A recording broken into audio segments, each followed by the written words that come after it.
اے رسول امی خاتم المرسلین، تجھ سا کوئی نہیں، تجھ سا کوئی نہیں، ہے عقیدہ یہ اپنا بصدق و یقین، تجھ سا یمن میں دو کوئی پہاڑوں کے درمیان مآرب نامی شہر میں قوم سبا آباد تھی۔ یہاں کے بادشاہوں نے ان دونوں پہاڑوں کے درمیان ایک نہایت مضبوط بند یعنی ڈیم بنوایا تھا جو سد مآرب کے نام سے مشہور تھا۔ یہ بند شمال و جنوب دونوں طرف کے پہاڑوں سے آنے والے پانی کو روکے رکھتا تھا۔ اس پانی کی وجہ سے ان کے دارالحکومت شہر مآرب کے دونوں جانب تقریباً 300 مربع میل تک خوبصورت باغات، ہری بھری کھیتیاں، قدم قدم پر خوشبودار پھول اور عمدہ عمدہ میووں کے درخت لگے ہوئے تھے۔ قوم سبا ایک زمانے تک اللہ کے احکام پر عمل کرتی رہی، مگر پھر وہ ان نعمتوں میں پڑھ کر ایک اللہ کو بھول گئی اور کفر و نافرمانی میں مبتلا ہو گئی۔ اللہ تعالیٰ نے ان کی اصلاح کے لیے متعدد انبیاء کرام کو بھیجا، لیکن ان لوگوں نے کسی نبی کی دعوت کو قبول نہیں کیا اور گمراہی اور اللہ تعالیٰ کی نافرمانی میں بڑھتی چلی گئی۔ بالآخر اللہ تعالیٰ نے ان لوگوں پر عذاب نازل کیا اور جس مضبوط بند پر انہیں بڑا ناز تھا اس کو توڑ کر پورے شہر، باغات اور کھیتوں کو برباد کر دیا۔ اللہ تعالیٰ نے قرآن میں ان کا تذکرہ کرتے ہوئے فرمایا، ہم نے ان لوگوں کے کفر و نافرمانی کا یہ بدلہ دیا اور ہم کفر و نافرمانی کا اسی طرح بدلہ دیا کرتے ہیں۔ نمبر 2، اللہ کی قدرت۔ جانداروں کے جسم میں جوڑ۔ اللہ تعالیٰ نے تمام جانداروں کے اندر مختلف جوڑ بنائے ہیں۔ خود انسان کے جسم میں بھی بہت سے جوڑ ہیں جن کی وجہ سے چلنے پھرنے، اٹھنے بیٹھنے میں بڑی سہولت ہوتی ہے۔ اگر یہ جوڑ نہ ہوتے تو ہمیں چلنے پھرنے میں بڑی پریشانی ہوتی۔ جب کبھی انسان کے جسم کی کوئی ہڈی ٹوٹ جاتی ہے تو اس کو تکلیف کے ساتھ ساتھ اس نعمت کی قدر معلوم ہوتی ہے۔ واقعی اللہ تعالیٰ نے جانداروں کے جسم میں مختلف جوڑ بنا کر بڑا ہی احسان کیا ہے۔ یہ سب اللہ کی قدرت ہی کی کاریگری ہے۔ نمبر 3، ایک فرض کے بارے میں باجماعت عشاء اور فجر کی نماز پڑھنا۔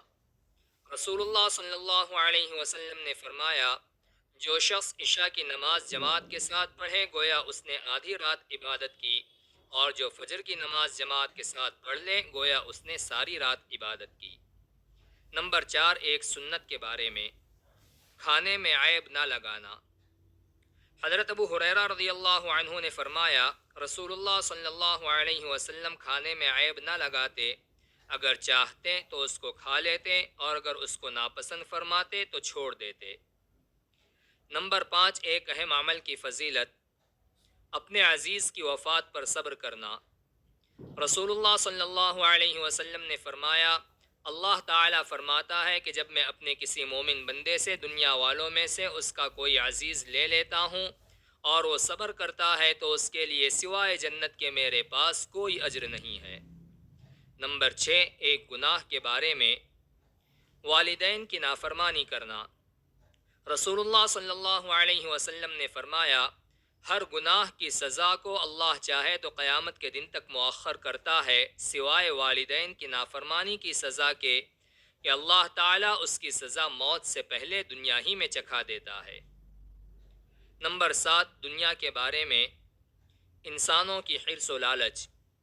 رسول اللہ صلی اللہ علیہ وسلم نے فرمایا، اگر آدمی کے پاس مال و دولت کی 2 وادیاں ہوں تو وہ تیسرے کی تلاش میں رہے گا، اور آدمی کا پیٹ تو بس قبر کی مٹی ہی بھر سکتی ہے۔ نمبر 8، آخرت کے بارے میں جنت میں کون جائے گا۔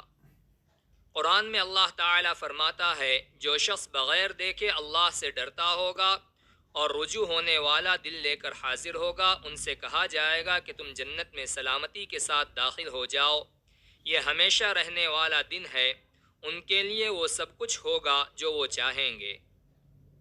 نمبر 9، طب نبوی سے علاج، معدے کی صفائی۔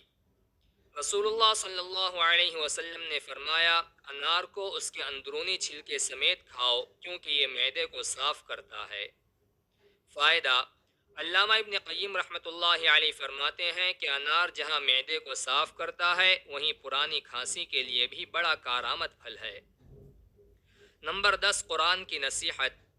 قرآن میں اللہ تعالیٰ فرماتا ہے، اے ایمان والو اللہ سے ڈرتے رہو اور سیدھی سچی بات کیا کرو، اگر ایسا کرو گے تو اللہ تعالیٰ تمہارے کام سنوار دے گا اور تمہارے گناہ بخش دے گا، اور جس نے اللہ تعالیٰ اور اس کے رسول کا کہنا مانا تو اس نے بڑی کامیابی حاصل کر لی۔